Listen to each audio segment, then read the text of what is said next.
Сәлем достар, бүгін мен сіздерге зоб ауруы туралы мағлұмат беретін боламын. Мені жоғалтпамас үшін лайк басып, комментарий жазып, видеоның соңына дейін қарап, жақындарыңызбен бөлісе отырыңыздар. Зобтың бір атауы жемсау. Зоб ауруы қалқанша безінің ұлғаюынан пайда болады. Қалқанша без адамдарда кеңірсіктің алдыңғы қабатында орналасқан. Қалқанша безінің ұлғаюы мойынның жуандауына әкеледі. Зоб ауруына шалдыққан кезде қалқанша безінің қызметі бұзылып, гормондары не аз, не көп мөлшерде бөлінеді.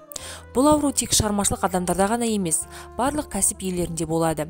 Оның себебі тұқым қуалаушылық, инфекциялар, психикалық жарақаттар, ағзаның әлсіреуі, шаршау, депрессия, орталық жүйке жүйелерінің жыныс бездерінің дұрыс қызмет істемеуінен болады. Күн тәртібіне бағынбай, түнде ұйықтамай, дер кезінде тамақтанбай, шапқылап жүргендіктен болады. Оларға диффузды токсикалық зоб тән. Қалқанша безінің гиперфункциясы мен гипоплазиясы салдарынан пайда болған зоб. Есте сақтау қабілеті төмендеу, депрессияға, жүйке тозуы, терінің кеуіп, шаш түсуі, ағза температурасы төмендеу, ағзаға су жиналып қабынуының салдарынан салмақ қосу немесе салмақ тастау, бет домаланып, өң қашуы болады. Қазақстан йод жетіспейтін аймаққа жатады. 2000 жылдан бастап йод жетіспеушілік аурулары көбейді. Тұрғындар тағам құрамындағы йодқа ерекше мән берген жөн. Йод жетіспеушілігі тахикардия, қол дірілдеуі, аз ғана диффуздық жемсау сынды ауруларға себеп болады. Күйгелектік пайда болу, жылау, бұлшық ет әлсіздеу болады.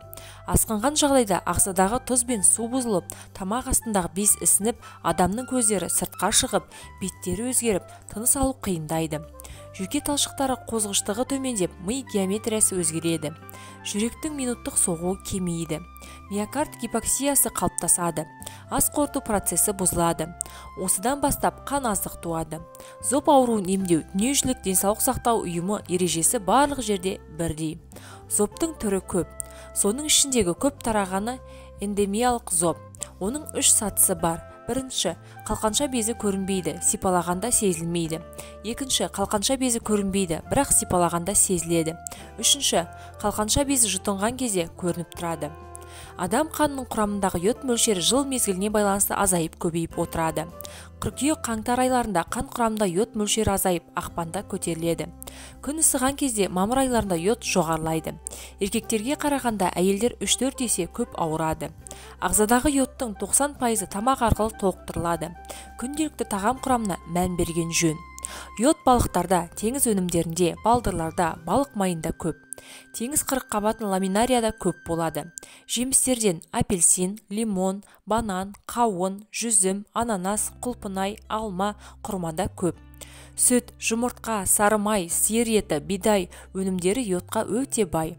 Жидектер, сарымсақ, шалқан, қызылша, картоп, кәді, сәбіз, қызанақ. Бірақ ет пен балықты қайта-қайта мұздатқанда оның ішіндегі йод жойылады. Отаны асқынған жағдайға ғана жасаған дұрыс. Зоб аяғы ауыр аналарда қауіпті жағдай туғызуы мүмкін. Себебі ауру асқынған кезде шақалақ өліп кетуі мүмкін. Жаңа туған нәрестеде қалқанша безінің дамымай қалуы, туа біткен гипотиреозды қалыптасуы ықтимал. Қауіптісі нәресте ақыл есі кемтар болып туылуы да мүмкін. Диагноз қойылған бала өмір бойы гормондық ем алуға мәжбүр. Уақытылы емделсе, эндемиялық зобтан қауіп жоқ. Зобтың токсикалық түрі ұзақ уақыт емделіп, дәрігер қарауында болу керек. Дәрігердің рұқсатынсыз бала тууына болмайды. Егер отбасында біреу зоб болып ауырса, тұқым қуалауы мүмкін. Ол тиреотироидтық гормон биосинтезінің генетикалық бұзылуы. Зобты әркім өзінше емдемеу керек. Эндокринолог дәрігерлер емдейді. Сырқаттың бірінші дәрежесіне тек қана йодталған йодомарин, йодты калий сияқты дәрілер ішу. Йодқа бай тағамдар ішу. Емі дұрыс жүрген адам йодты тағамдар үнемі пайдаланса сауығып кетеді.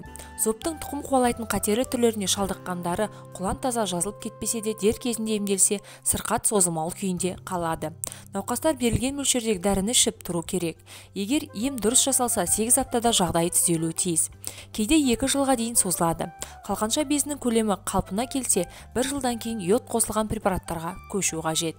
Біле жүріңіз, дені сау адамға шамамен 150 мг йод қажет. Йод аздығы ағзаның химикалық, физикалық агенттерге қарсы тұруы төмендеп, ақыл есі кемейді. Зобты өз бетімен емдеу өте қауіпті. Теңіз балдырлары, теңіз қырыққабаты, ет, сүт, жеміс жидектер ағзаға йод беретін тағамдар болып есептелінеді. қазақша каналдың дамуына үлес қосып, лайк басып, комментарий жазып, видеоның соңына дейін қарап, жақындарыңызбен бөлісе отырыңыздар. Назарларыңызға үлкен рахмет.